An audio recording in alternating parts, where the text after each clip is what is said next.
Well, good morning and welcome to the Parent Summit that is being hosted today by SARN, which is Southern Anti-Racism Network, and specifically SPICE, Strong Parental Involvement in Community Education. My name is Danita Gibson-Lord. I'll serve as your host this morning. But with no further ado, we're going to hear from our 70th mayor, our mayor, Mayor Skip Henderson. Good morning and welcome. Good morning. Thank you. I gotta get people to say the 70th mayor. I feel 70. I want to thank Ms. Elamine for orchestrating this gathering, and I was delighted to be able to make it last event that y'all had. And I'll be very brief, mainly because I unfortunately have to be, and I do apologize, but I had already committed to the Veterans Day Parade to be speaking just a little after 9, so I'm dashing down there in just a few minutes.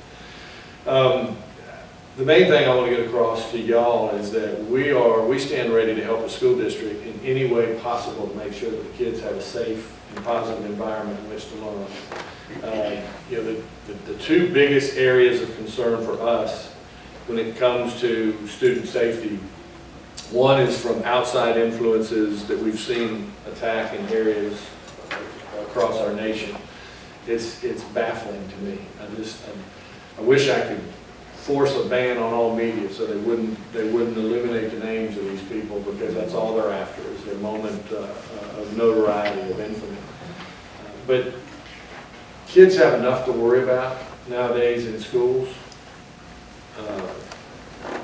To add something as unbelievable as it sounds, as somebody that would come in there with a specific goal of doing them harm, is just, it's way over the top. So we have had exercises. We have our Homeland Security Director and our Emergency Management Director is the same guy. He is, thank you. He does an outstanding job of drawing from his historical knowledge on how to handle some of those situations. He works very closely with the school district and with their school police department. And so we've worked out ways. I know there was a false alarm about a week ago, but it really, in many ways, as bad as that was, it was good to go through, because we had gone through a walkthrough with all the agencies, all public safety agencies in the school district, and then to have what at the time was perceived to be a real situation, it allowed these groups to really work together in real time and go through the thing that they just went through as an exercise. And it went, as I talked to our deputy chief, it went exceptionally well. The communication between the school district police department and our police department and our sheriff's department, and even our fire and EMS, because we also have to make sure that we have medical personnel on scene, went about as well as it could. So I don't think we'll ever see anything to the magnitude that we've seen in other parts of the country here, because of the way that we communicate with our school superintendent and their staff. The other area that we are most concerned about is our students harming each other, or at least our school-age kids that are harming each other. We have been working, our country has really, it has lost its way when it comes to empathy for one another. It has lost its way when it comes to just basic human kindness. And so many kids, we were just talking about it, so many kids, when they are in school, what they have had modeled for them in other environments, they don't stand a chance. They're going to end up carrying that same type of aggression, that same type of violence, that same type of fear into the classroom. So from the city's perspective, what we try to do is try to make sure that we empower the different organizations that are in our community. And we're fortunate. There are dozens of organizations that are working specifically on trying to provide alternative activities for young people.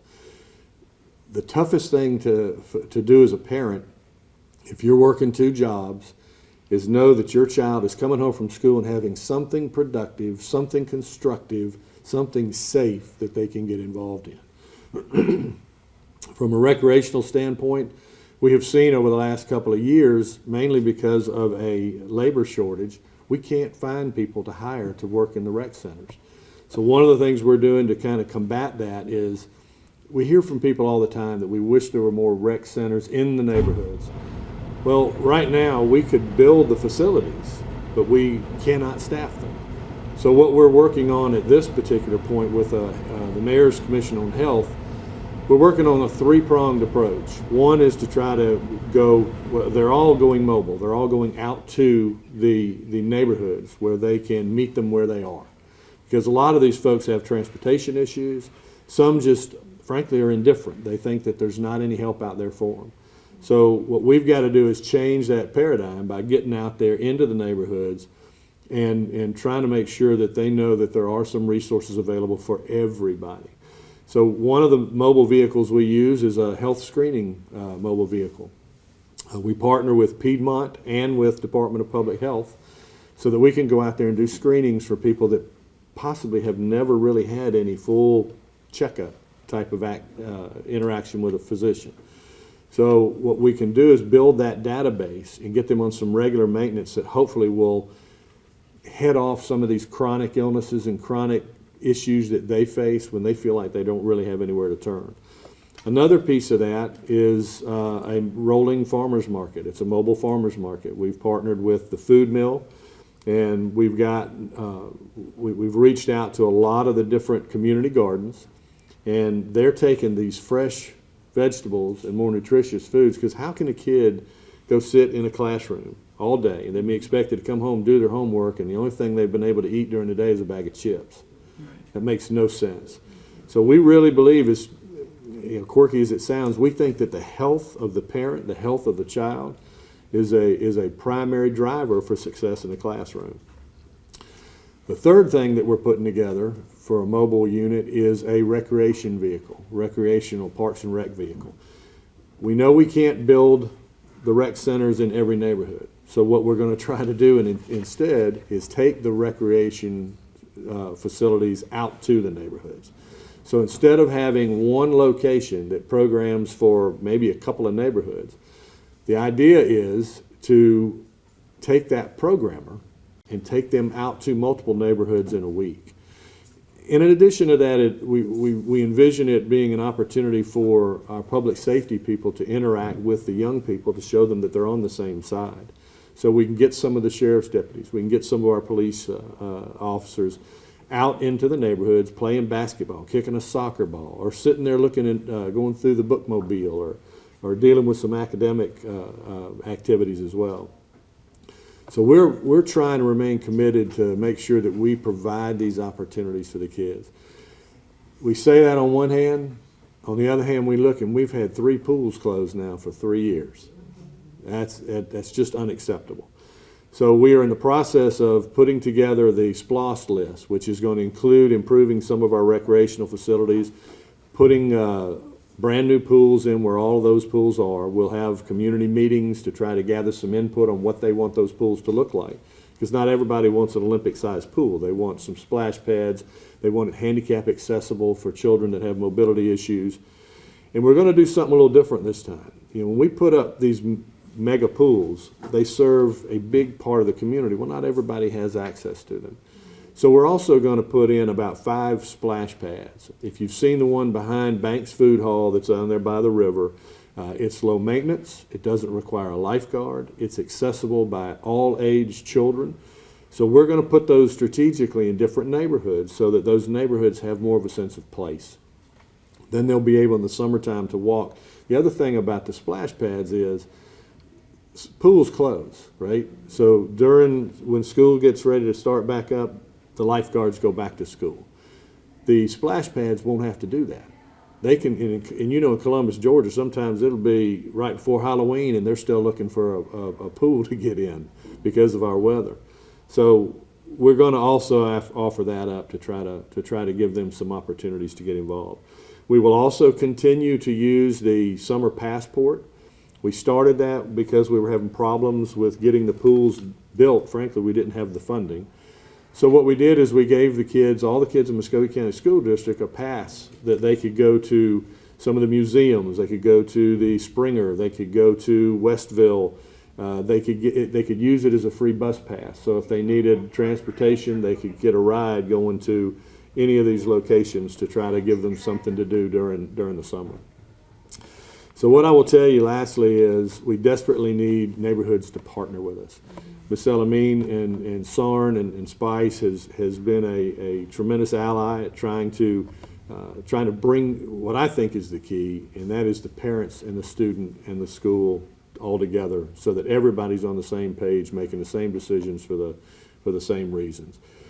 So we need to be able to continue to partner with these types of organizations. We're going to continue our crime prevention grant program. We give every year about $750,000 a year in grants.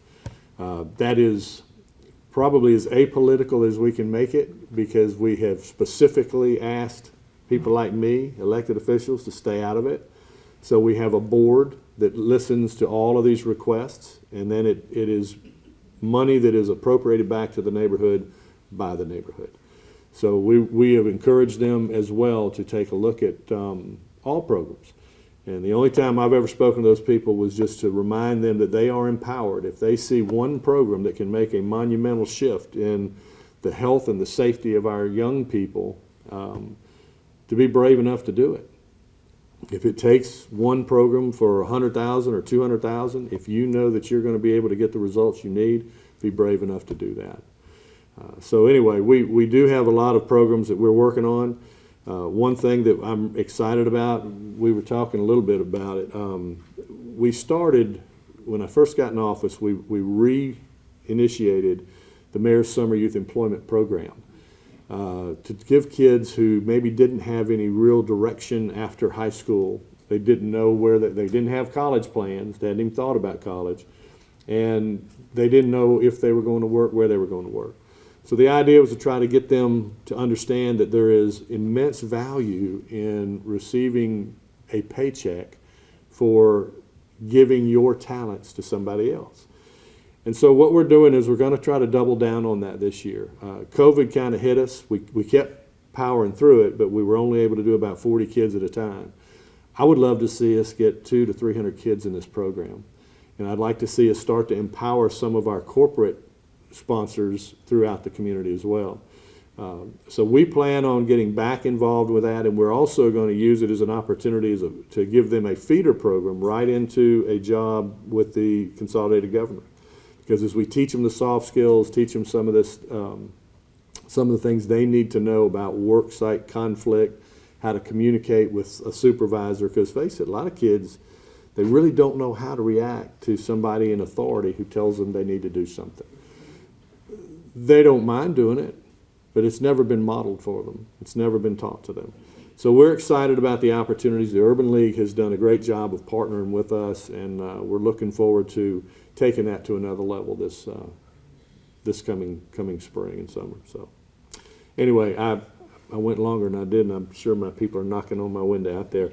But thank y'all so much for being here. Miss Elamine, thank you, ma'am, for organizing this, and thank y'all for letting me kind of go first. I appreciate it. Well, thank you, Mr. Mayor.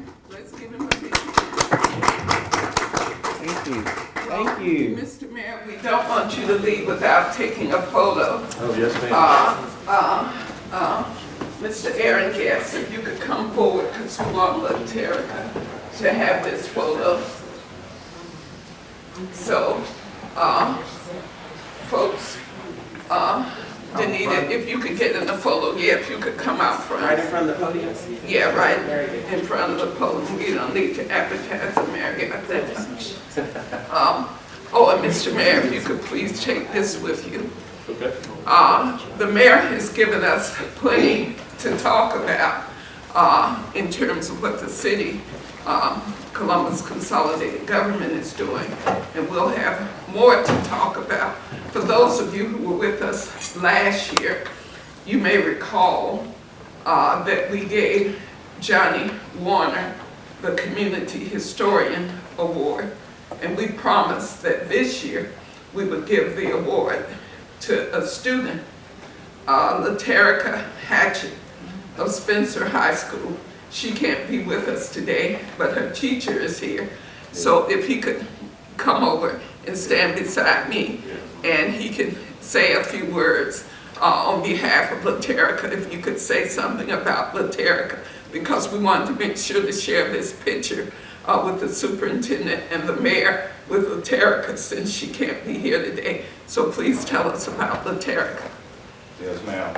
Laterica Hatchett, she's an outstanding young woman, and when she heard about our history, our local history, she was interested, and she's very intelligent, and her project was outstanding, and it rose above everyone else in the classroom. And like Johnny Warner, we believe that understanding our local history and Black history can prevent crime and also uplift our students to bring them out of poverty situations. So I'm honored to accept this from Ms. Hatchett, and in honor of Johnny Warner and what he does, his passion for our local history. Well, thank you. And thank you, Mr. Mayor, for doing that. If you would shake the teacher's hand, because he worked with Laterica and the superintendent. I told the superintendent I was going to make you look good because he's a great teacher. So we want to make sure that we let Laterica see all these photos. Thank you so much, and I know you have to run, Mr. Mayor, but we're going to have a nice conversation here with the superintendent. Thank you. Thank you. So the superintendent is going to just chat with us. Great. So we're looking forward to a nice chat. So do you want me to be behind the podium? I'm not good at being staying tethered to a podium. Well, then you be free. We want you to be free. I'm just not good at it. Wait a minute, okay. Or He do said I- he's not, Okay. I'll do it. does he need to have this? No?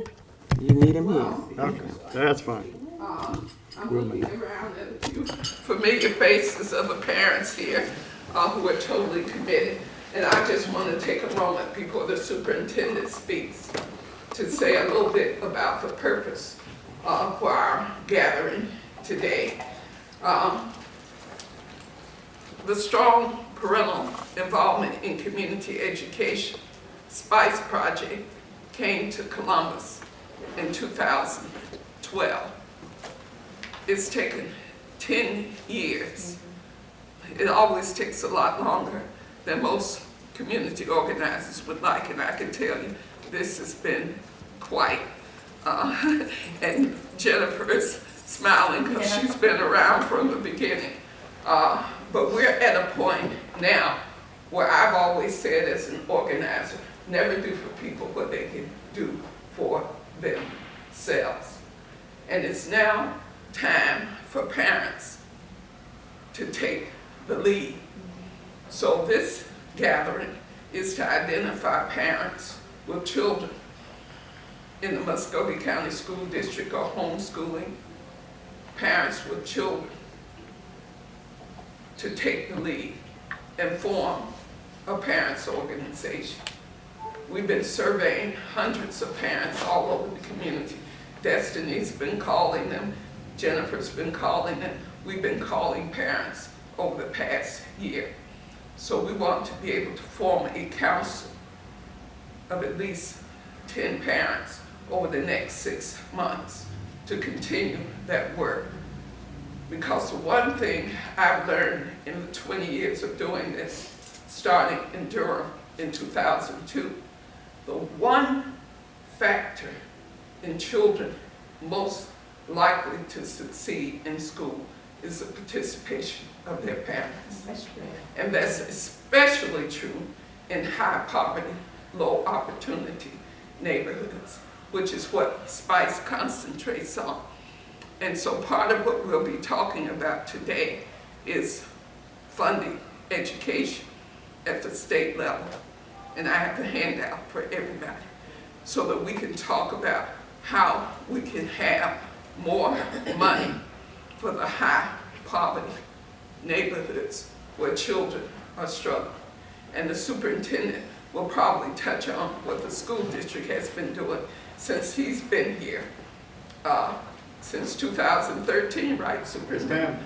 He's been here for almost 10 years. And so what I've noticed in watching the numbers over the time he's been here is what the improvements have been. Because when he came here, what he inherited was unbelievable in terms of graduation rates and other issues. So we're glad to have the superintendent with us for this informal chat today. He's going to make some remarks, and then we're going to have a nice chat with our superintendent. So thank you. Let's give the superintendent. I'm excited to have Dr. David Lewis with us today, and I can say that I'm a proud graduate of Muskogee County School District and have produced 3 amazing children that are proud graduates since you have come on board in 2014, 2015, and 2020. So with no further ado, we're going to turn it over to Dr. Lewis, our superintendent, Muskogee County School District. Thank you, Ms. Lloyd.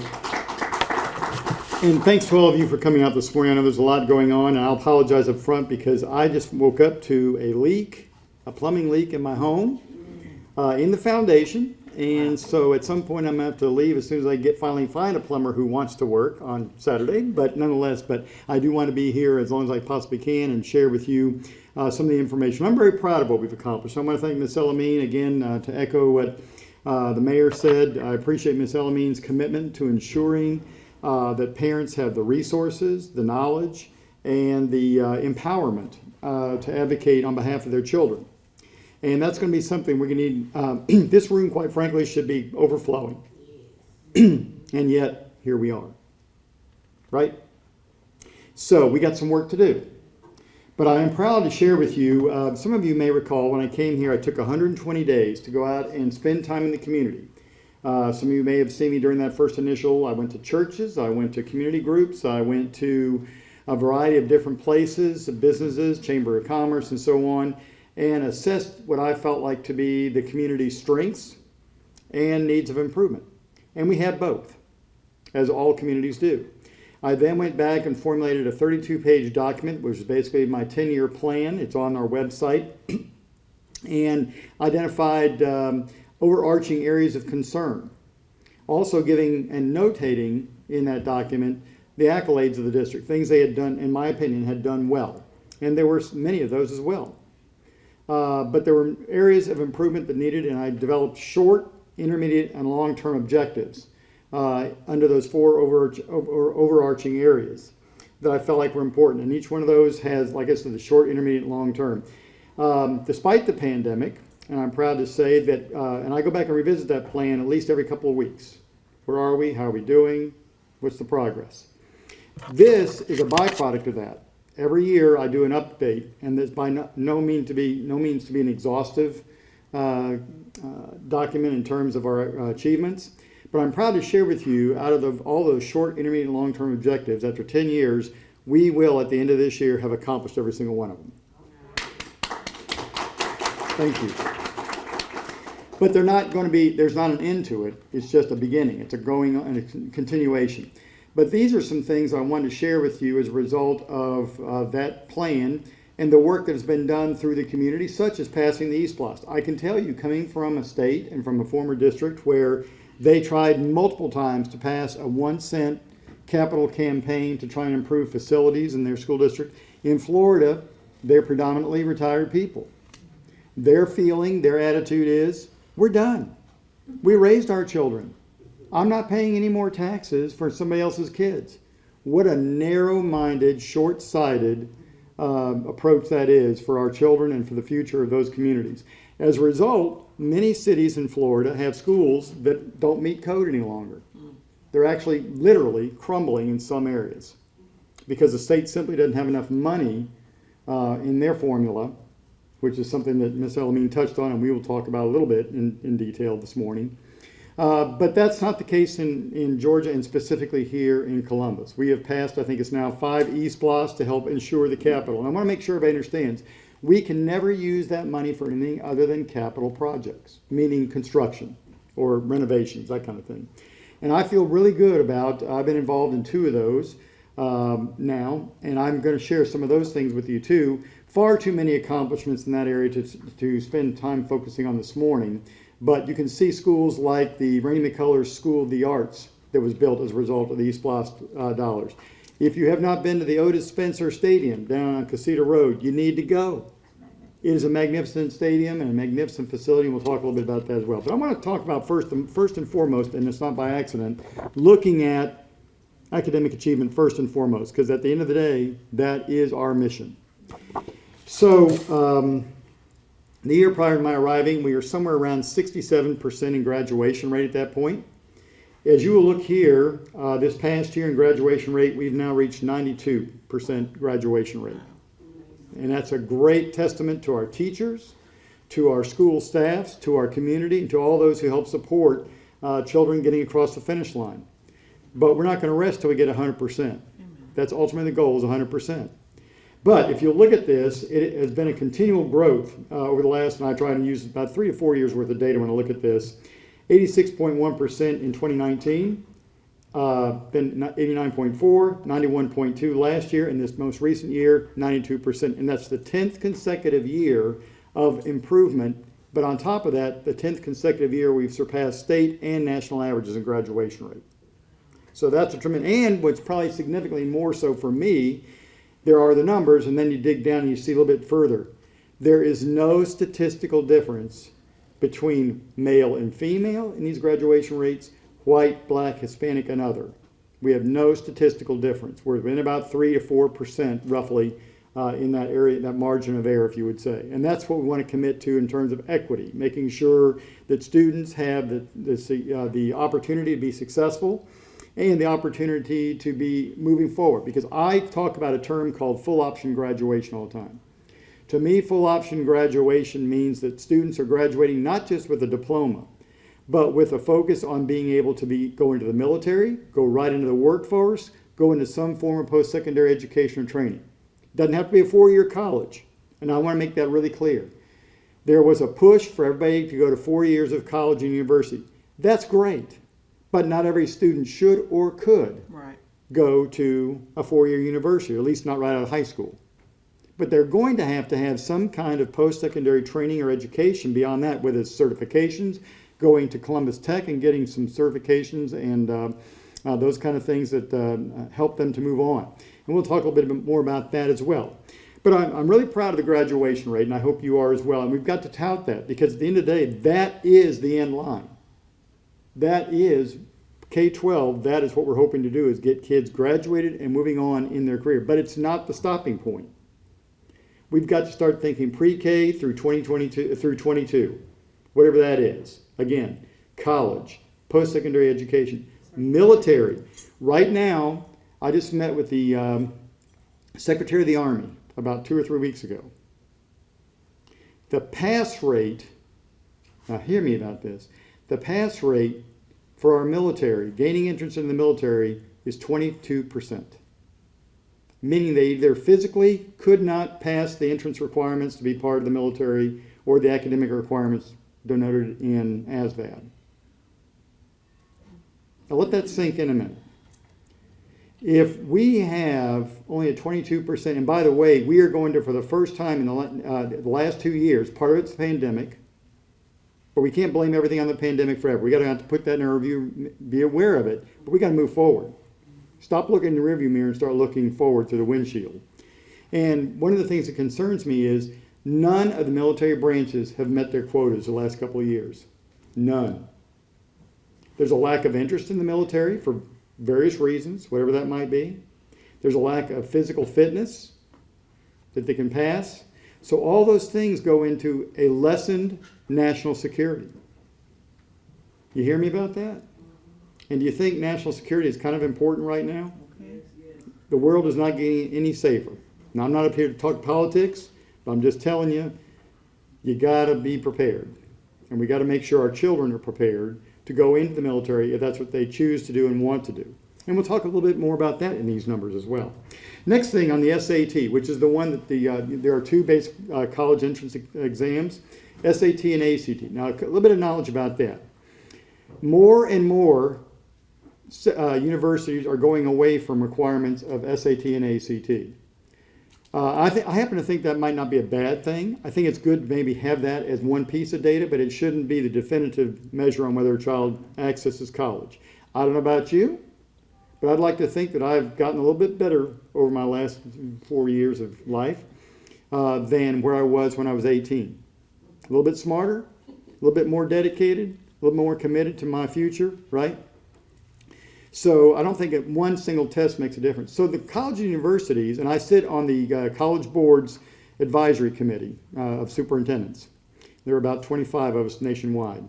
And on that, we're finding out that more and more the universities are saying, you know, test scores are fine, but that doesn't give us a picture of the entire child.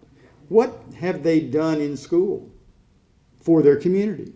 What other talents and interests do they have that would be beneficial to the university to ensure we have a diverse learning community at the university level? So are you a good musician? Are you a good athlete? Are you just a good person? Do you give back some community service? Those are the things they're starting to look at now and asking kids to do more things like writing essays about topics that are important to the university, but also important to us as a country and as a community of learners. I think that's healthy. I think that's beneficial. And I think our universities certainly benefit from diversity. Now, again, not to get political, but you need to be aware there is attack on affirmative action going on right now. And that, I think, everybody wants to make sure people get into university based on their merits. The question is, what are those merits? Right? So, again, I don't want to get into the political realm, but I'm just telling you, you need to be astute, you need to be aware, and you need to make your voices known to people, because if not, they will be run over and just ignored. Okay? So, by looking at the SAT, which again, most every state is either an SAT or an ACT state. Georgia happens to be an SAT state. Alabama is an ACT state, just a preference. But again, we had this past year the highest to date historic SAT scores we've ever had. And you can see the scores there going forward. Now, we did drop a little bit, but we are still above the state and national averages on the SAT. And that's with adding 258 more students taking it. Now, that's important because psychometrically, if you've ever talked to any kind of statistician, they will tell you that when you add more students, there's a tendency for the performance to drop. Ours did not drop significantly as they did at the state and national level, and we remained above the state and national averages by adding even more students to the end size, the participation size. So I'm really excited and pleased about that. Here, you need some more? Here's some more. Yes, there are people who are missing that. Now, I want to talk about the major initiatives that we are doing with the school district, some of which are carryovers from previous years. I am so thankful and so grateful, again, because of the East Blast. All of your children, if you have children in school, they all have their own device. Chromebook, right? Right. When the pandemic hit, we started in 2018 purchasing those Chromebooks. Thank the good Lord we had the insight, wisdom, and the resources to purchase those Chromebooks, because we were able to get those out there to our kids so they could continue to learn from home or wherever they were during the day if they weren't in school. Many school districts did not have that option. They had not looked that far ahead, did not have the resources, whatever.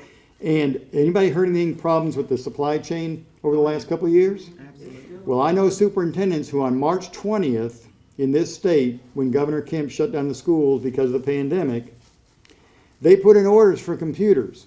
They still have not gotten them today because they need what? Chips. Right. Can't find chips anywhere. They're gold. We're actually getting some more money on our old computers now because guess what's in those? Chips. So they can refurbish those and recycle those to be reused. So we're getting a little bit more money on our used computers to make that happen. But I am very grateful for that, because the first thing you're going to see on here is something called personalized learning. And hopefully you may have heard some version of this, but every child has their own Chromebook. One of the things that education is going to have to recognize, and we all have to recognize, no longer is instruction and learning confined to 6.5 hours a day, 180 days of the school year. Right. It's anytime, anywhere access. And we're going to talk a little bit more about that in just a few moments as well. But that's really important because we are trying to ensure, I cannot guarantee your children's learning. I can guarantee the conditions that will ensure that they have the opportunity to learn. Okay? To that end, I wanted to introduce Florine Dawkins. I hired her gosh, I don't know how long it's been now. In this position, 7 years. 7 years. And some of you may be familiar with the hygiene closet, but Miss Dawkins has been serving in that role to ensure that our children have access to the resources to ensure that they can come to school with dignity every day. Amen. Okay? Whether it's feminine hygiene products, we've expanded that to include deodorant during the pandemic. We recognize a lot of kids didn't have access to the basic essentials: deodorant, toothbrushes, toothpaste, soap, anything, whatever it is. We've got a hygiene closet that now all school or family has to do is let us know of the need, and we'll do our best to try and provide those resources. And I just want to acknowledge Ms. Dawkins, because she has been a tremendous force out in our community. We've had other groups like the Urban League. We've had sororities step up and fund a lot of those things and provide additional resources. In fact, ours was so successful, it became the model for the state.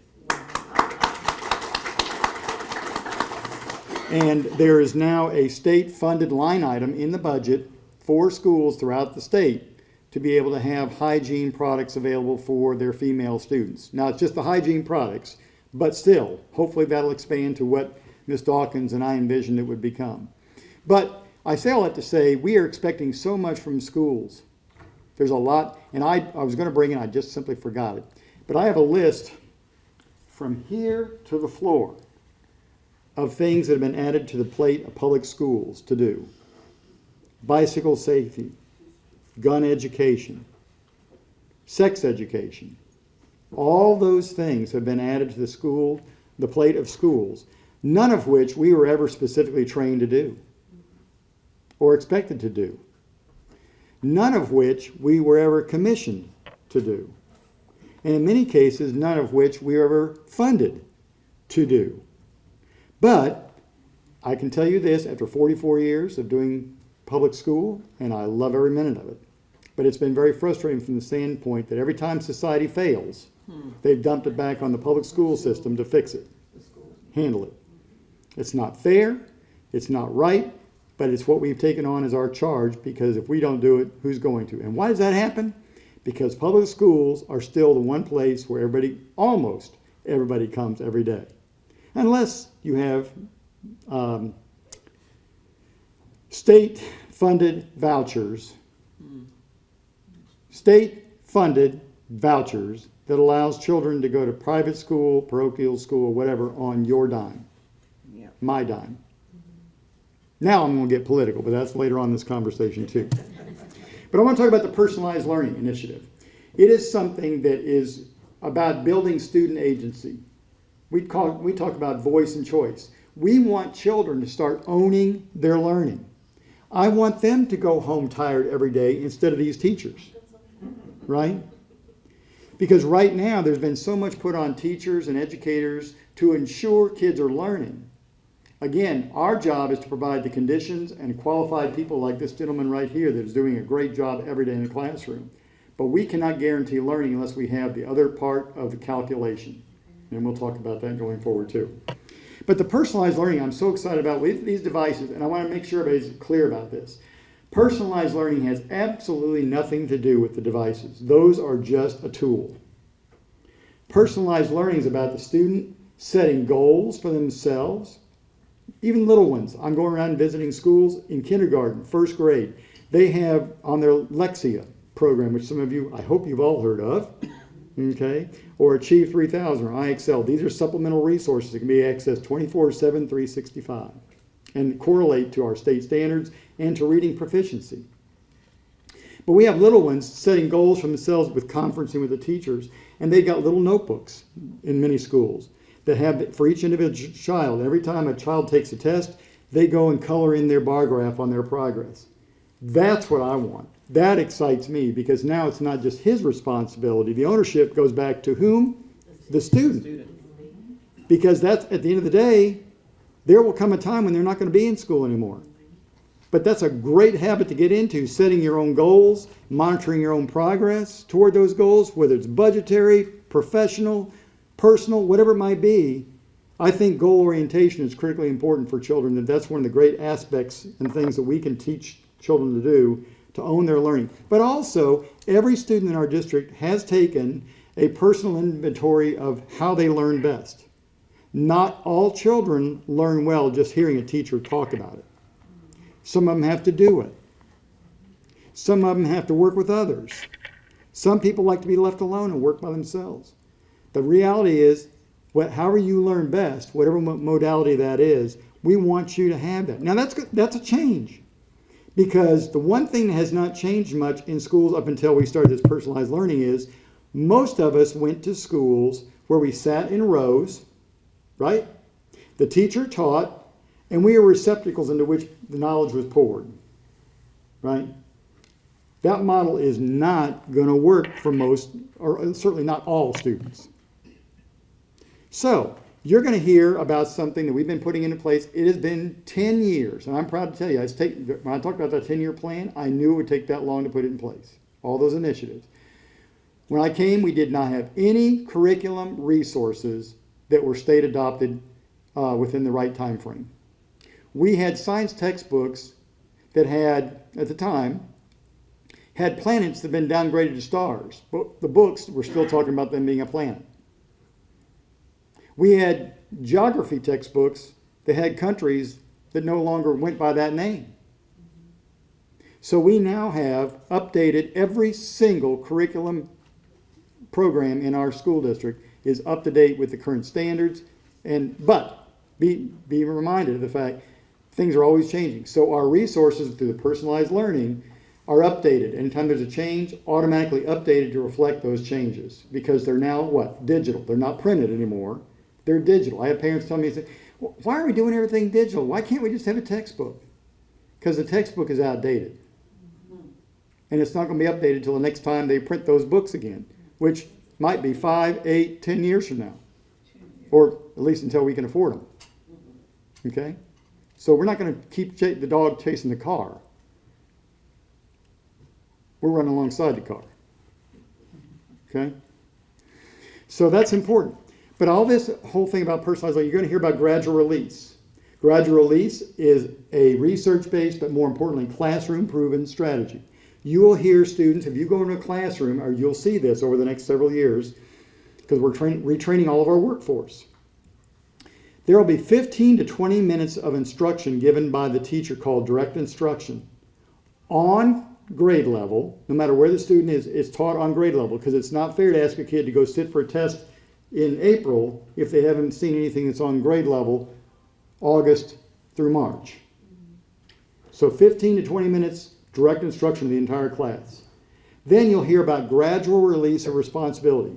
This whole concept of we're going to do it together, or I'm going to do it together. Starting out, I'm going to do it as the teacher together. Then we're going to do it together. And then at some point, you're going to do it. Isn't that the way we learn best? Show me how to do it. Help me to do it. Right. And then I do it on my own. That's proficiency. That's mastery. That's what we're working toward.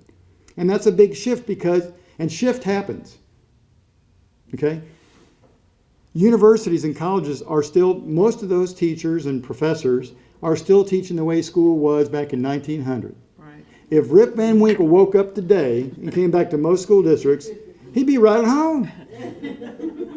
It hadn't changed. It looks just like it did in 1900.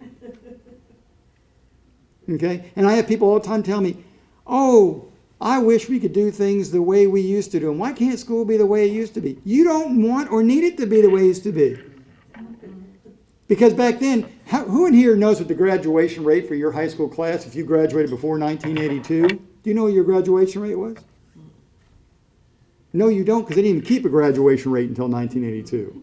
But I can tell you when I graduated back in 1965, that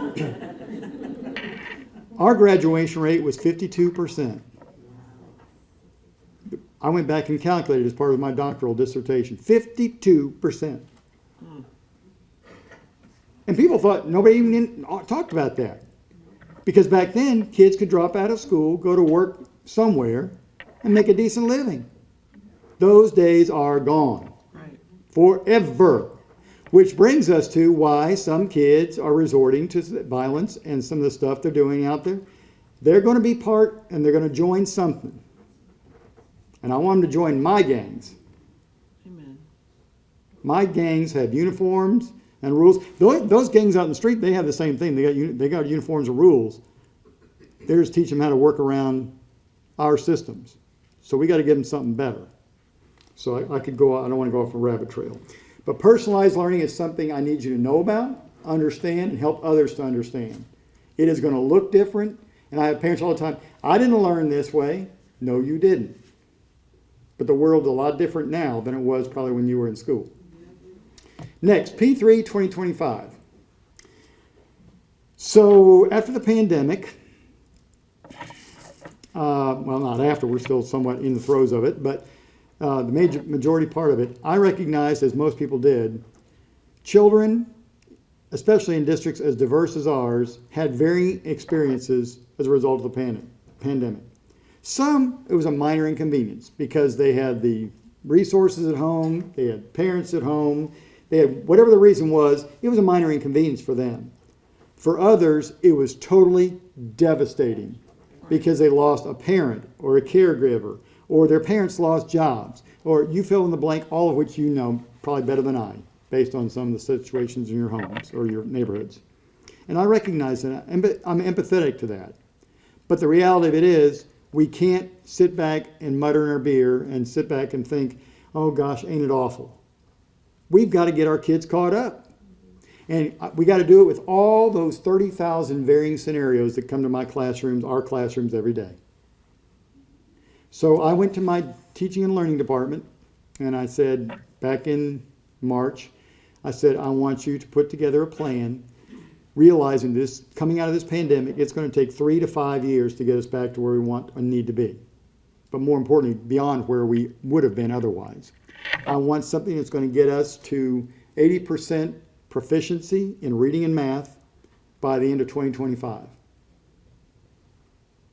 Now, when you give a directive like that, realizing how significant some of the learning losses were, and so on, they looked at me like I had 3 heads. Do you want us to do what? By when? So I said, you got the summer to develop it, and I want to see it on my desk by August 15th. And they did. And I'm proud to tell you right now that between the personalized learning and P3 2025 effort that I'm going to tell you a little bit more about, we were just recognized, or will be recognized at the Winter Conference by the Georgia School Boards Association as having what they call the Leading Edge Award. The Leading Edge, thank you. As you might imply by the title of the award, it's for a school district who has developed innovative design and programming that benefits students beyond what is expected. So it's basically an innovation thing, and I am really proud about this. But going back to this P3 2025, it is a 66-page document that the board heard about last month. I think it was last month. Was it last month? Last month. The older I get, the more things kind of get. Last month. I need some more Prevagen.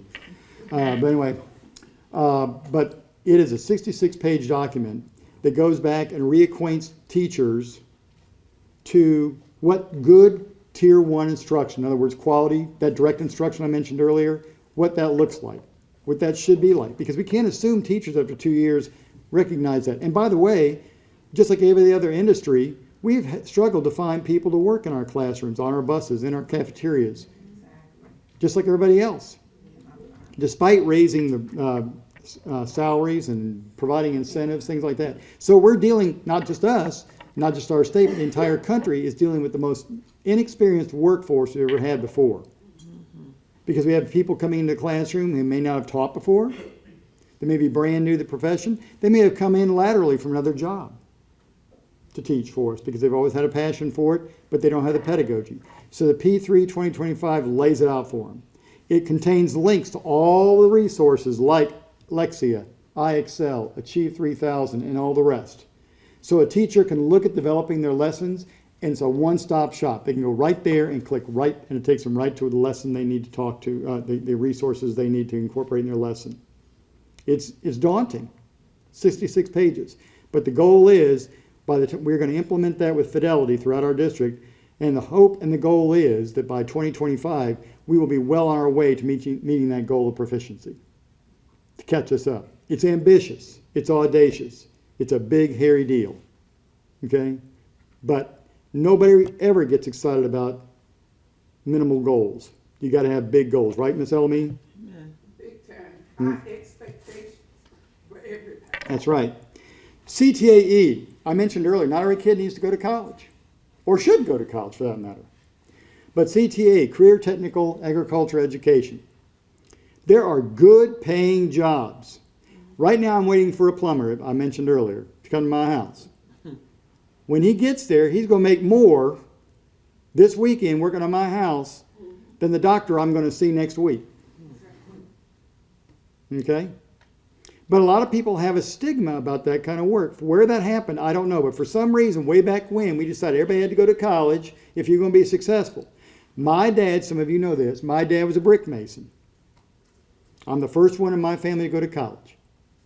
I am very proud of that. My brother went to college. And in our family, probably much like your families, there was always an expectation we were going to college. And he never asked me where, if I was going to college. The only question was, where are you going to go?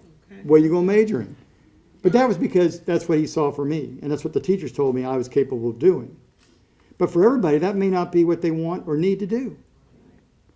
So we have just repurposed, if you've not heard about it, Jordan Vocational High School, which, how many of you here knew that was the first vocational high school in America? Oh, wow. Anybody know that? I didn't know that. Wow. Yeah. So we've got roots about career and technical education. They used to call it vocational. That had a dirty word connotation associated with it. So now we call it career and technical. Makes it sound great, whatever, a little sexier, whatever. But anyway, career and technical. But we applied for a grant, and we converted Jordan Vocational High School to Jordan Vocational High School College and Career Academy. Yes. So you get a choice to go to college or to go into a career. And we're teaching things like masonry, plumbing, construction, all those things are good, high skill paying jobs. Culinary. Okay? Culinary, all that.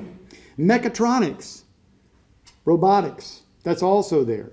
But we're trying to get the word out to kids, because I want kids from all over our district to go to Jordan, not just those that happen to be zoned there. Right. Because all of them need to, and we're doing these great parent sessions. We're bringing kids in on field trips to show them what's there. But we need people to understand that's what we need in this country. Give you an example. We are working right now to start this whole idea of manufacturing and working with Columbus Tech, which is critically important. We're pursuing, how many have heard about the CHIPS Act that was passed this summer?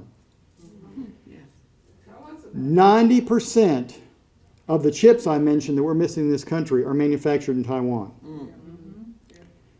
So going back to our need for a strong national defense and the lack of chip development, because they're all being made in Taiwan, which, by the way, 15 years ago, the United States manufactured 30% of the chips in the world. We're down to 12%. Okay? The others are being manufactured in Taiwan. Anybody been paying attention what China's wanting to do with Taiwan? Do you think that presents a clear and present danger to our economy and to our future if we don't get that fixed?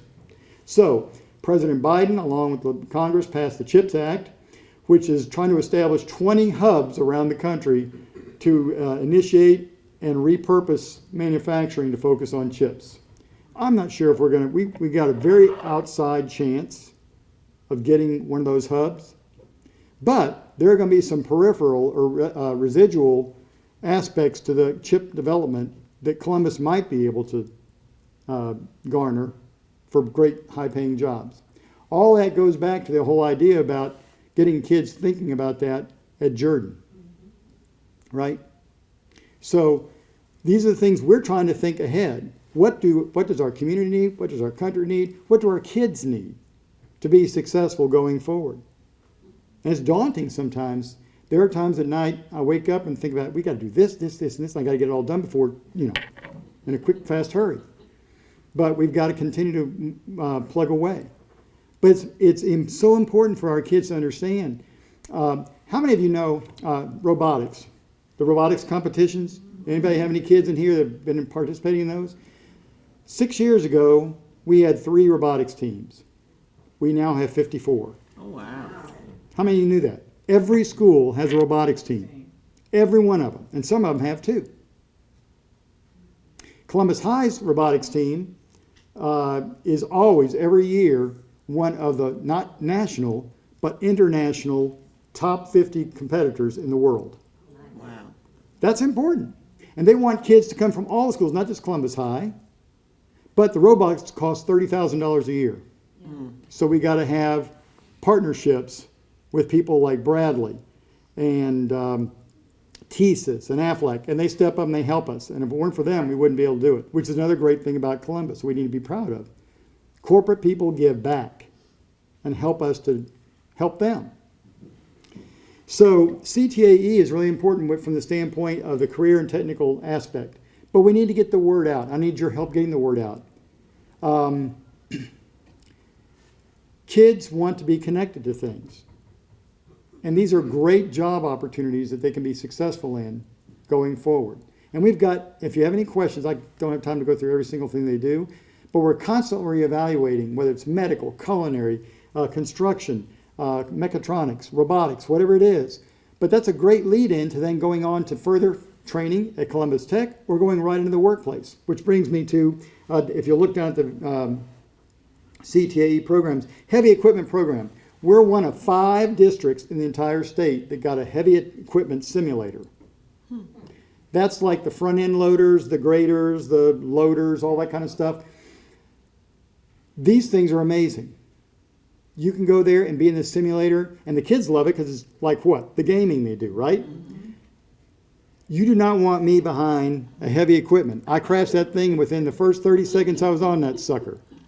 But it's amazing. It gives you the same vibration, the same everything. You feel like you're actually doing it. And we've actually had people who are heavy equipment people come in there, and they said, this is the real deal.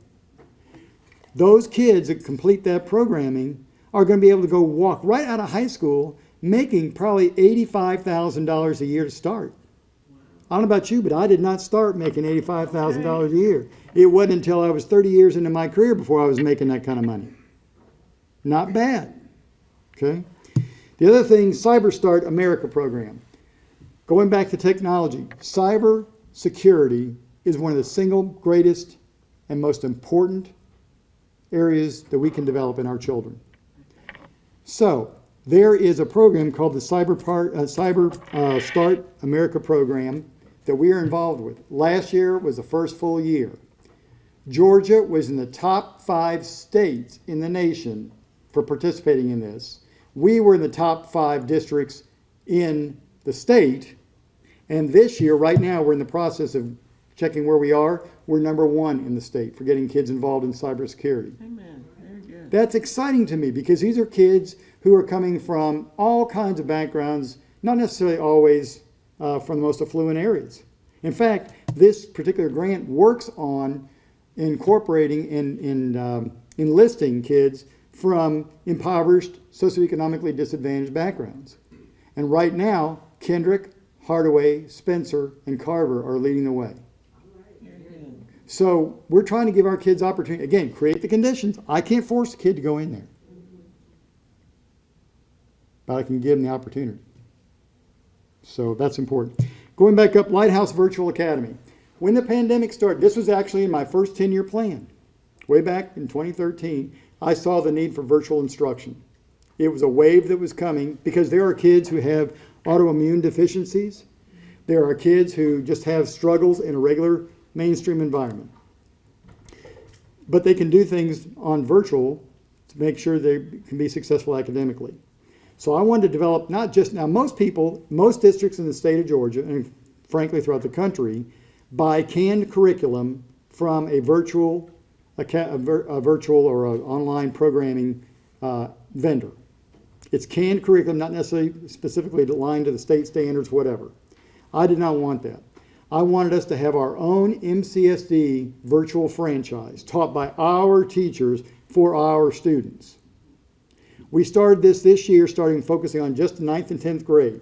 We have 65 to 70 students. We're going to update the board on this Monday evening. But the early results are outstanding. These kids, we've specifically had a profile of kids that would be successful in this program, and they are doing tremendously well. And it's our goal now to expand this next year. We had started with 9th and 10th grade this year. Next year, add 11th and 8th grade. and just expand out from there. Okay? And we want it to grow as far as we can. The other thing is, there are some small districts around us, way small districts like down around Quitman, all that. They don't have access to the curriculum and resources we do. So I'm going to let their kids join our virtual program in exchange for their FTE funding Okay. for that class. But what does that do? It defrays the cost of my franchise. It helps pay for our kids to have that.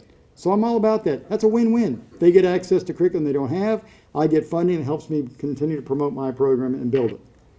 But it's going very well. Construction, I'll talk about in just a minute. Well, go ahead and do that right now. Flip over. I talked about the East Blast. Construction. The Otis Spencer Stadium. It is probably, at this point, the finest single high school stadium anywhere, other than maybe right around in Metro Atlanta somewhere. It's definitely one of the best. If you've not been there, again, do yourself a favor. Do yourself a favor and go look at it. It seats 6,000 people, which is the requirement the state needs to be able to host state-level activities, like football playoffs, soccer championships, that kind of thing at the state level with the Georgia High School Association. That's important. Why is that important? Because it brings heads to beds. That's right. It builds our economy. We spent $27 million in that stadium. If we do this right, it will more than pay for itself 2 to 3 times over the next 20, 30 years.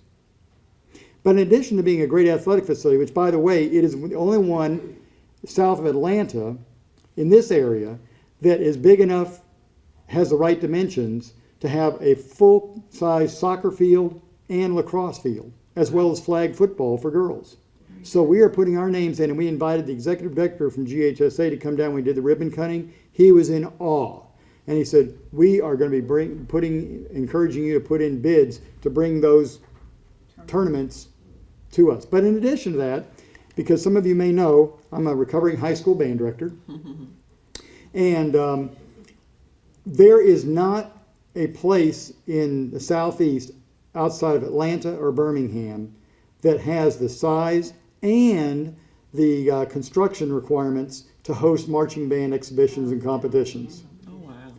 This was designed, I worked with Sudhir Patel, and it is designed with sight lines and acoustics in that stadium that will ensure it is the primo and premier facility to host these kinds of events in the Southeast.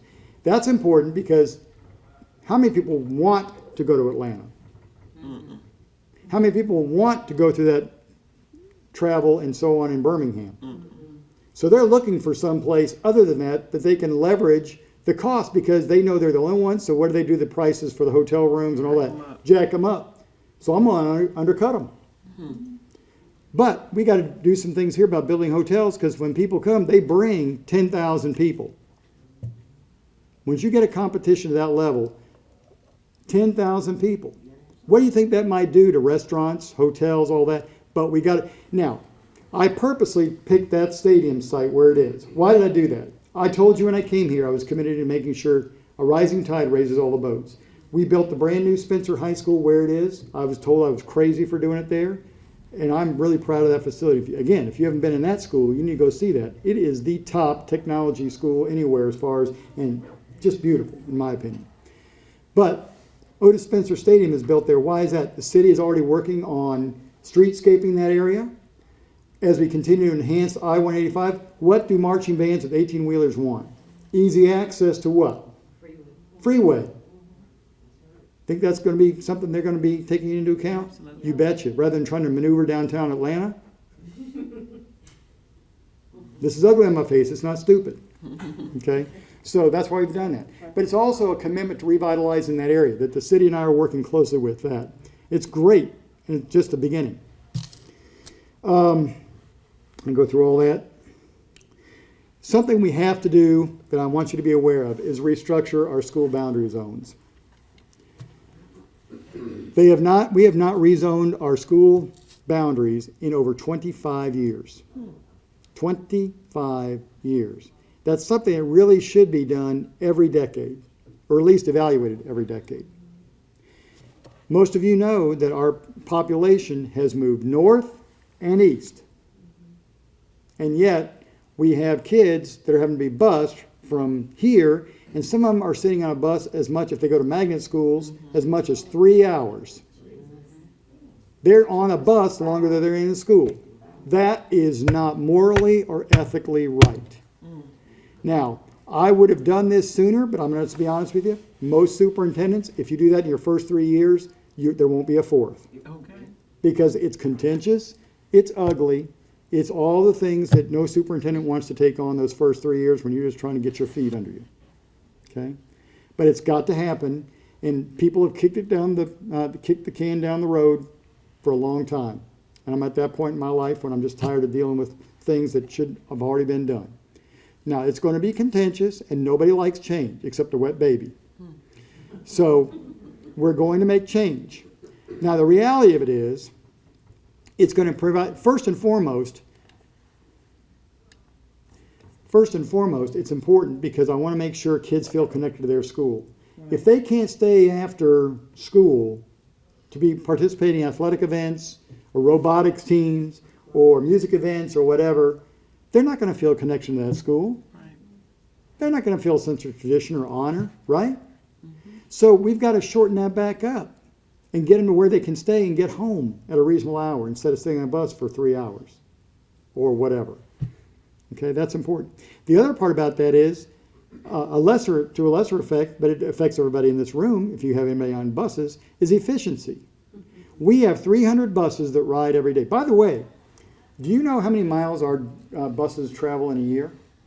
Little quiz for you. We can circumference the globe twice with the mileage we drive in buses every year.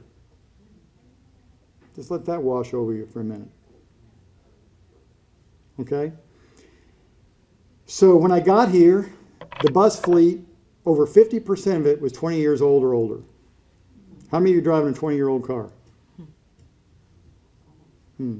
Thanks to the East Blast, we started updating our buses. Now our fleet is updated. Amen. But if we didn't have the East Blast, we'd be driving those 20-year-old buses, and guess what happens to those every day? Breaking down, slowing down the efficiency. But going back to this whole efficiency thing, to give you one example, there are, and we've already held 2 community meetings to kind of prepare people for this and let people know the compelling why we're doing this. But have anybody driven around Northside lately and see the growth up there with apartments and residential areas? How about Shaw? Shaw has 18 residential developments going on over there over the next 10 years. If we don't do something now, I could kick the can down the road and wait for the next superintendent to deal with it. But guess what? It's too late then. Right. It's too late. So looking at just one area up around Shaw with those 18 developments, and by the way, we worked with the city to project where the plans were for the next 10 years so we can do this right one time for the next 10 years. And looking at that, I right now have 18 buses to drop kids off at Shaw High School. With what we just looked at a preliminary, just the possibility of rezoning or restructuring the boundary lines, I can cut that to 8. What can I do with those other 10 buses? Redeploy them, can I? Right. Now I won't need to have kids sitting in a bus for 3 hours because I've got more resources. I can move them to where they need to be. Right. So that's the whole idea behind this. And reality-wise, we have about 30,000 students in our district. This zoning or whatever will basically probably touch about 3,500 to 4,000 kids in some way, shape, or form. Don't hold me to that number, but that's just an approximation based on. The other thing I wanted to do is I never could find out why nobody could explain to me, why is it that a school zone cuts right down a residential street? On this side of the street, you go to this school. On this side of the street, you go to that school. And I got the same look I'm getting from you. Nobody knows. Nobody knows why that happened. I suspect it was because at that time, those developments didn't exist. And when they built them, they didn't realize it and they just went with what was there. I do know that there were some times when schools were closed, like Daniel, they just did and I'm not criticizing anybody, please understand, because somebody's going to look back at me and say, why did he do that? But when Daniel closed, They didn't zone those kids to the nearest school. They just did what was convenient and zoned it all to go to Double Church's Middle. Well, they drive right past Arnold. Why do we do that? Again, nobody can answer. So we're going to fix it. We're going to use major arteries to the extent that we can, highways and arteries. I can't promise 100%, but to the extent that we can, we're going to use major highways and arteries to divide our boundary lines, which most people can understand. Oh, well, yeah, that's J.R. Allen Parkway. It makes sense that over there they would go this, and over here we go here. So we're trying to make more sense, because if I can't explain it, it's going to be hard for people to understand. Okay? So those are the really big initiatives we're working on this year. But I do want to touch on a couple other real things quickly. So what would a school event be without homework or a quiz? Everybody got one of these? Pull it out. Pull it out. Go to your calculator, which, by the way, if I took 30 seconds and asked you all to ask yourself and write down all the things this little device has replaced in your life, you'd be shocked. Your encyclopedia, your dictionary, your clock, it goes right on and on and on, right? But get out your calculator. Take 24 times 365. That's 24 hours times 365 days of the year. What's the number you get? 8,760. Write that down, please.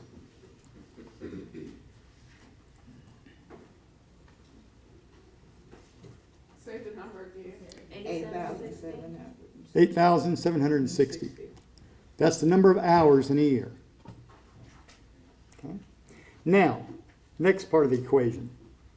Take 180, times 6.5, or 6.5. Or round up to 7. Just make it 7. Because some of you are thinking, how to make that work on my calculator? 7. Yep. 180 times 7. What's that number? 1260. That's the number of hours they're in school with me. Now, subtract that number from the total number of hours of 8,760. 7,500. 7,500. 75. Easy. That's when they're someplace else. That's when the kids are someplace else. The question is, where are they? And with whom are they doing it? That's why I need your help here. Wow. That's the whole parent equation. That's the community equation. I'm going to respectfully tell you, don't look to me and say, what are you doing to help my child learn? That's roughly a 3-to-1 ratio. They're with me one part of that time. They're someplace else 3 more parts of that time.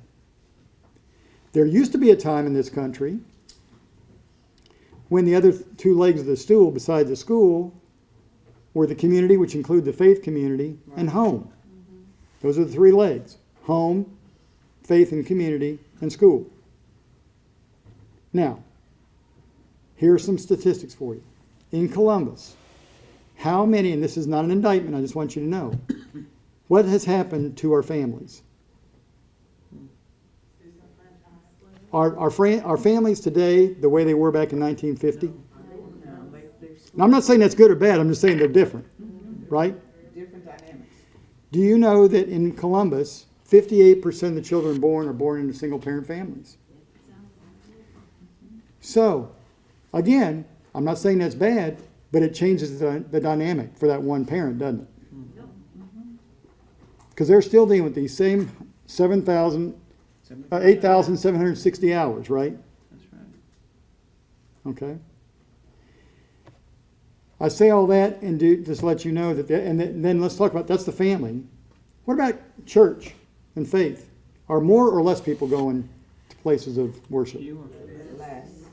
Now, again, I'm not saying that's good or bad, because some people might be doing it from home. Don't know. It doesn't make you a bad person if you don't go to church. I'm just simply telling you things are different. Right. Much different. So we've got to think differently, but I can't we're doing all I can to evolve and change with what I know is coming. I've talked about CTAE, I've talked about personalized learning, I have given updated curriculum, we have teachers working their behinds off every day, we have more things going in our schools for all kinds of kids than we've ever had before. We have the greatest, we just had a special education audit going on. Our district has the greatest continuum of services for kids with special needs of any district in the state. Are we there yet? No. But do we have resources that are focusing on that? Because there are some districts, they're not doing it, not even pretending they're going to try. And yet, we have 24% of our students are special education students in some form or fashion, roughly. That's a lot. It's a lot. National average is about 18. Okay. Well, we're at a point where, I think, before you have to go deal with your plumbing issue, one of the things I've been doing in the 12 years I've been in Columbus is disaggregating the data. And so, because there is a Columbus High that gets 100% graduation consistently, but then when you look at Spencer or Jordan or some of those other students, I know what the numbers were like when you were here, when you first came here, and that's why I was just so shocked at what you've been able to accomplish. We've been able to accomplish. What the school district has been able to accomplish in these few short years. Because when you are looking at 60 and 50% graduation rates, that's how bad it's been. So we have to disaggregate the data. This is the big picture, the 92, but we're still not quite there. We've taken a step back. So no, that's why we developed the P3 2025. But again, don't look at the school and say, what are you going to, here's what I'm going to ask you to do. If you got children in the school system, I told you we had curriculum that's available and accessible anytime, any place, anytime, right? We got Thanksgiving holiday, a week off coming up. We got Christmas coming up for 2 weeks. Now, I have asked schools to start thinking about, and I'm asking you to help think about, don't think about remediating our way out of the pandemic. Think about accelerating our way out of the pandemic. It's a different mindset. Identify the power standards, where are the deficiencies, and where are you going to spend your time between now and the next couple of years. Well, you know, I'm so glad that Aaron Guest is here because he teaches at Spencer. So part of this summit is hearing about what some of the challenges are. And here's another challenge. You invited me here, so now you're going to get it. Yeah, but we want a dialogue. Yeah, well, but let me finish. Let me finish this one point. Okay. Here's some of the things I'm talking about needing your support on. So there are times when I'll say and suggest, and schools will suggest, teachers will suggest, work on the holiday. Oh my goodness. Parents will call up that principal and chew them. My child been working all semester long. You're going to ask him to do something on Thanksgiving holiday? You're going to ask him to do something on Christmas? Yes, we are. Because guess what? They lost 2 years. Where are you going to catch it up? Where are you going to catch it up? Yes. There have only been 2 votes I've lost, which is historic. Only 2 votes I've lost in this school district. One of those was asking for 5 more minutes to be added to the elementary schedule. State law dictates a certain number of minutes that kids have to be in school in elementary school a day. I wanted 5 minutes. The school board voted against it. The parents rose up and raised holy you know what. You'd have thought I tilted the whole world off its axis. I never even got it to a vote. 5 minutes? 5 minutes. Well, my baby works hard all day. He's tired. And he's got to get to volleyball. He's got to get to dance. He's got to get the boys. You wouldn't have. Will have to catch up and die. So, listen, that's one of those things I tried. I'm not going to burn on that again. But down the road, doing minimum is not going to get you maximum performance. Especially when you're already behind. Dr. Lewis. Yes, ma'am. I wanted to tell you, the personalized learning, I commend you for that because, I'm an adoptive parent and I'm asking you as a suggestion to somehow in the requirements for the instructors, maybe have each teacher pick a diagnosis and just take an hour or a day just to learn about that diagnosis. And when you do that, you begin to get more of a understanding of the children that you're teaching I don't think you were here when we first began, but one of the things I said we did this year, every child was given a survey, how they learn best. And they are now, all the teachers, it's that aha moment. Now I understand why that child doesn't listen well when we present, but now I understand why they work well in small groups or whatever. And that personalized learning, I love it because, with the Khan and, Khan, IXL, Lexia, the school has it set up where, during the instructional hours, they're taking the data. But then after a certain time of the day, my child is able to still go on there, and even if she levels up to another level or exceeds. She's got the terminology, level up. I like, yes, you. I'm able to see exactly what she's doing and where she's at.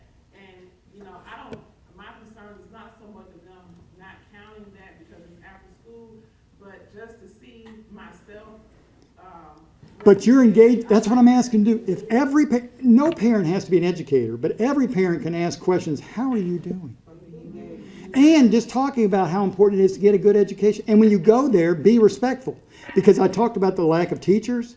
Teachers are leaving the profession in this country because of the way they're being talked to by kids and parents. Kids feel like it's okay to do stuff. But the first thing we get when a student gets disciplined is, what did the teacher, why didn't they, how? That's not going to wash anymore. There's got to be respect for authority. And I'm not saying teachers are always right. I'll be the first one to tell you, we got people who make mistakes. But we need parents like you who are talking about the importance of education. How important, you go to school, your job is to go to school, learn, get the best grades you can, and be respectful of the teacher. That's all you got to do. and the last thing is the Title I funding that the schools get. I love the fact that, they have a budget for extra materials. Yep. So prior to the pandemic even hitting, when school got out for I think first grade or whatever, they had a bunch of materials that were left over. Right. So that parent liaison. Distributed those. Distributed those items. These are brand new items, and I actually had gone on Amazon to see, I was gonna purchase some items. And the items that the school gave them, I can't think of the name of the company, but anyway, those items were like, I got items at $18, $20, $25 a book, and they Great. really have been helpful. Like even during the summer months, for children that maybe struggle with Mhm. things, that title, I don't know how they do it. Yeah. It worked really, really well. And thank you for sharing that, because we do believe in equity in this district versus equality, and this is something Ms. Elamine and I have talked about, but equal means everybody gets everything the same. Equity means you get what you need to be successful. And we have schools some of our smallest schools have the greatest budgets because they need more resources. Here's the problem though, we can't get people to come work. We've got money right now available for tutors and part-time teachers and paras and everything else. We are advertising jobs that don't have the first person applying for them. I can't make empty chairs learn, and I can't make empty desks teach. Dr. Lewis, would you please tell them about, when we did our meetings, the two things that we asked parents to do when we went out and we started the initiative, and we have Communities in Schools as a program we have about tardy and absenteeism. Yeah. So the tardies are incredible. And this goes back to what I said before about single-parent families. We have parents working 2 or 3 jobs, trying to keep the lights and food on the table. I get all that. But the problem is they come home at 2 o'clock in the morning, they need to sleep, but I don't know what the answer is, but then they don't get the kid to school until 9:30 or 10 o'clock in the morning. Every day. That happens every day. Guess where we teach reading? Arguably the most important class today. Research says teach it when? First thing in the morning. So if you got a kid that's always tardy, what are they missing? The most important class of the day. We have kids, if it's raining, they're not coming to school. They don't come because I guess since I was a kid, they stopped making raincoats. I don't know. That's a big issue. But that's a big issue. Again, and here's the fact. If a kid misses 10% of a school year, in other words, you figure it out, if there's 180 days, if they miss 18 days of school, they're going to be behind a whole year. Wow. So there are some of our schools that are challenged schools where you'll have 40, 50 students that are in that range of absences. Then people will say, what are you going to do about that failing school? School's not failing. Families are failing. Those teachers are showing up every day working their butts off with whoever's there. But if you got 40, 50 kids not there 18 or 10% of the time, 18 days minimum, I can't fix that. Well, that's why SPICE is a program that concentrates in high poverty, low opportunity areas. I was shocked one morning at Brewer, watching parents coming in there at 9 o'clock when I knew school started at 8. I saw the same thing at J.D. Davis. So the schools that have the high poverty population, that is where a lot of that happens. And that's why I say I can create the conditions, I can't guarantee the results. Well, what we're doing, Dr. Lewis, is this whole summit or conversation is about what the challenges are. So that what is needed for you to get your children to school on time. I was stunned Yep. at how many parents. And it's all over the country. Long after the start of school. Yeah. I mean, bringing their children there in cars. So late in the day, and some of them, quite frankly, I thought just hopped out of bed and rushed over here with their child. So I understand poverty. I do. And part of what we're going to talk about is funding Georgia. So let me real quick talk just about 2 minutes on that funding. Georgia is funded on a formula called QBE, Quality Basic Education. Yeah, some of us went to that episode. But let me just tell you, the formula itself is not bad. The formula they use for funding schools is not bad. The problem is it hasn't been updated since 1982. So it doesn't reflect the special needs that students have. It costs us, on average, we get about roughly $6,000 per student, per head, if you will, for students. Okay? But it doesn't take into account, I said we had what percentage of our students are special ed? 24%. 24%. On average, that's $11,000 to educate a year. Do the math on that. It's almost 50% below what it should be. Okay. It also doesn't take into the fact that the state has mandated. I have no problem with it. But things like cybersecurity, like these simulators, all that, we didn't have those back in 1982. But they're not funding those. We have to apply for grants for that. I shouldn't have to apply for a grant for something that needs to be done. All that said, the formula is not bad. It needs to be updated to reflect current prices and current needs. Okay? And that's one of the things I'm pushing on the state that's part of our legislative priorities. We're meeting with our legislative delegation. By the way, our legislative delegation has been tremendous in supporting public education. You need to know that. They are great. They are tremendous. They are well recognized in the state. But I do want you to know this. There is a very insidious thing going on. I probably shouldn't be on camera saying this. Is it being live streamed, Brother Kareem? Well, okay, it's a truth. It's a fact. Yeah, So I'm going to go ahead and say it. tell the truth. There is a strong, I came from Florida where Jeb Bush was the governor and started the voucher movement. I'm all for people taking their money and taking their kids where they feel it's best fit for them. My concern is they are taking money from public schools, using it for private, parochial, or even home schools and pocketing that money and giving that money to those schools. That's fine too. The problem is they're not held to the same transparency and accountability standards. They don't have to publish the results of tests. They don't have to even give them the same tests we give. How do you as a taxpayer, how do I as a taxpayer know my taxpayer dollars are going and being spent wisely if they're going someplace else? Okay? So that's my concern. Give it wherever you want to. Now, the only other part about that is there is sometimes the unknown thing that we all wanted to say. Sometimes people use those vouchers to separate these kids from those kids.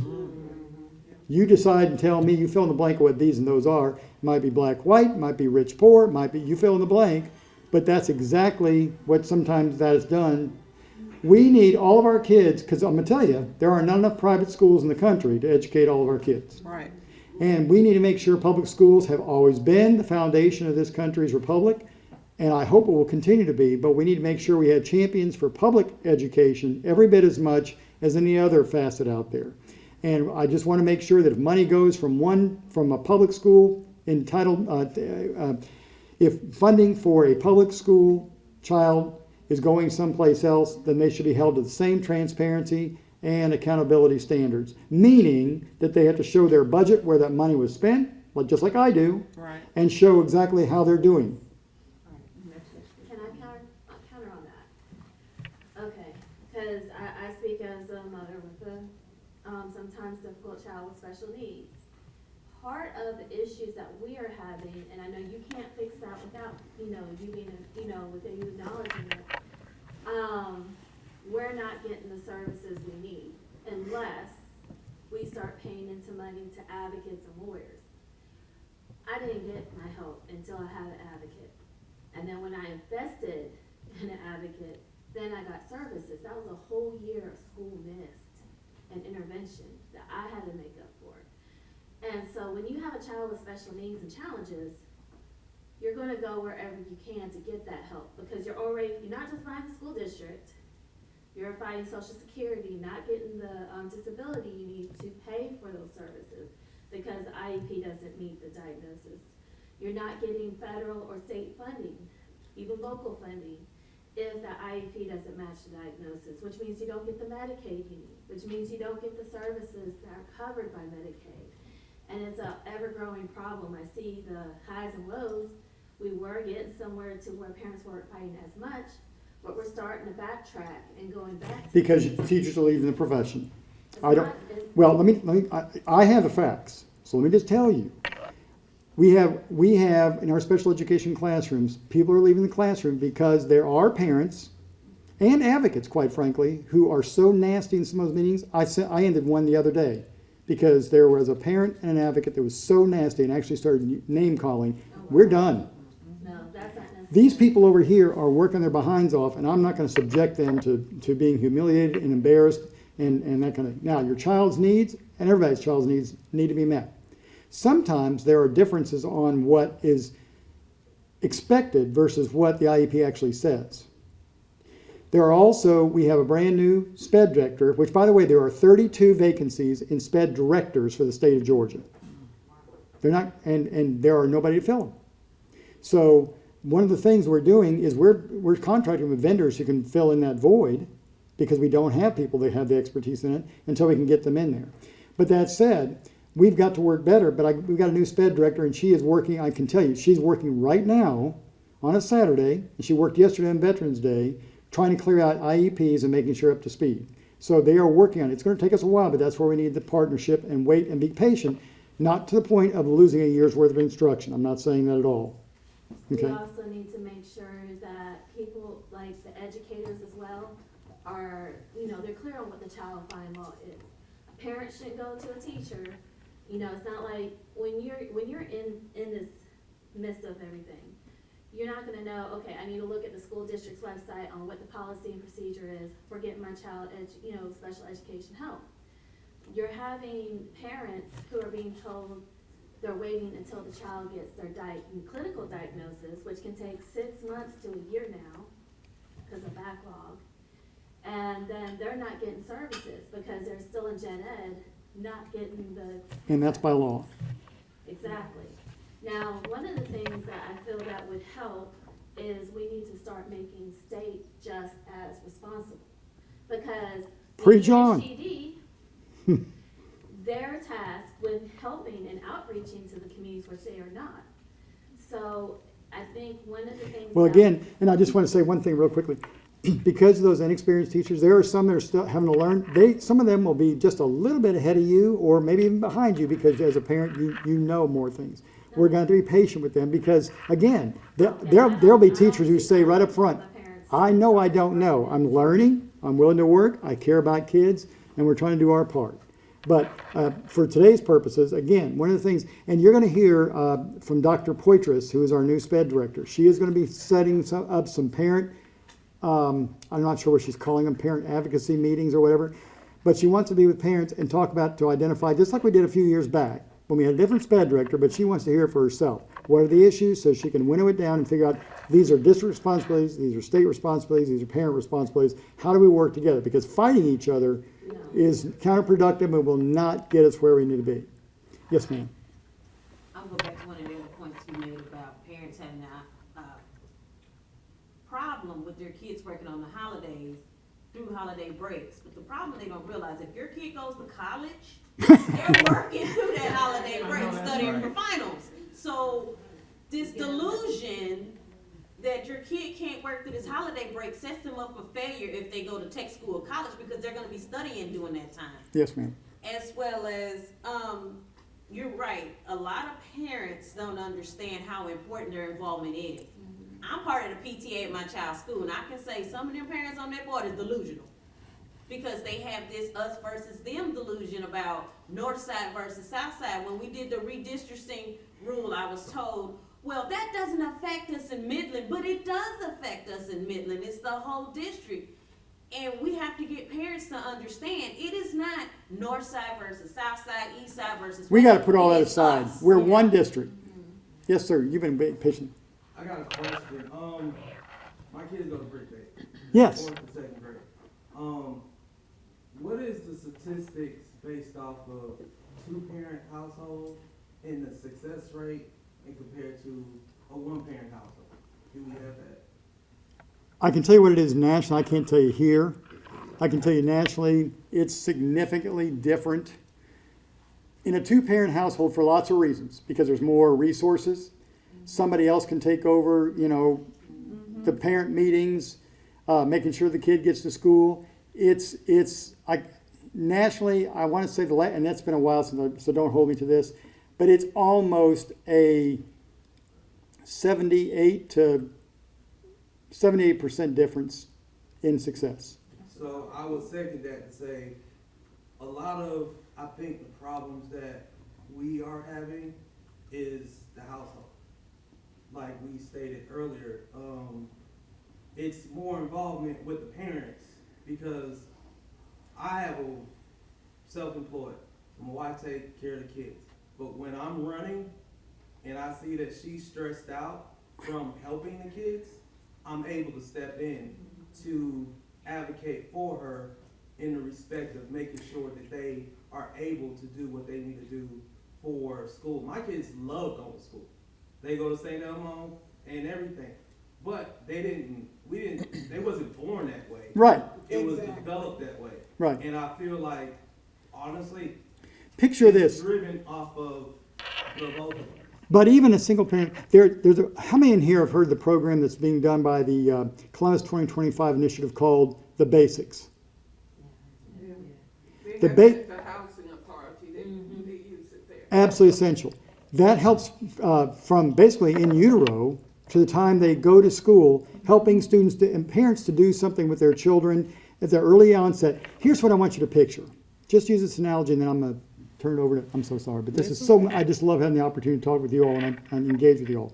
And we're loving having you here, Dr. So think about it this way. Kids came from your home, starting school. Two parents, right? Probably not wealthy, don't know, but you're probably not wealthy. We weren't considered wealthy, but caring about education, because you could. Then you can have another child coming in from a single parent family, which again, no reflection on them at all, but just situation, that child has not been read to, has not been grouping things in numbers, has not been doing hearing the number of words in a home that the one in an educated home or one where there are two parents. So they come into school on day one. All kids start school on day one of their school career.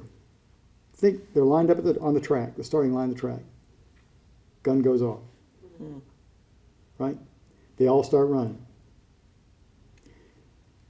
Day 180 is the finish line. Some of those kids are way past the finish line and they're starting on their next lap. Other kids are at the finish line. But the kids who didn't have that exposure and commitment to education, they barely got out of the blocks. Some of them are still there. Right? Just very, now, it stops right there, right? Then the next year, do kids go to the starting line again? No, they start from where they finished the year before. Day one of the next year, the gun goes off again. Those same kids that lapped everybody else are continuing to lap everybody else. The kids who are at the finish line, they're going to finish the line the second year, right, like they did the first time. But those kids who just barely got out of the blocks the first year, barely got out of the blocks the second year, what happens to the gap? Therein lies the problem. If we get more kids involved with things like the basics to ensure their success and get them in pre-K, if I could do one thing, it'd be have every child in a quality pre-K program so it levels the field to start. Because when the gun goes off, and it will go off, they've got to finish together or that gap continues to grow. My job is to provide those resources like Lexia, like Achieve, like that, and quality teachers every year to provide those conditions. That's why that's the answer to those families. Your child, the reality is, your child's behind. They got to get caught up, not remediate, accelerate. When's that going to happen? In 180 days? No, it's going to happen with 180 days plus. Amen. Thank you so much. Thank you, Dr. Lewis. Thank you, thank you, thank you.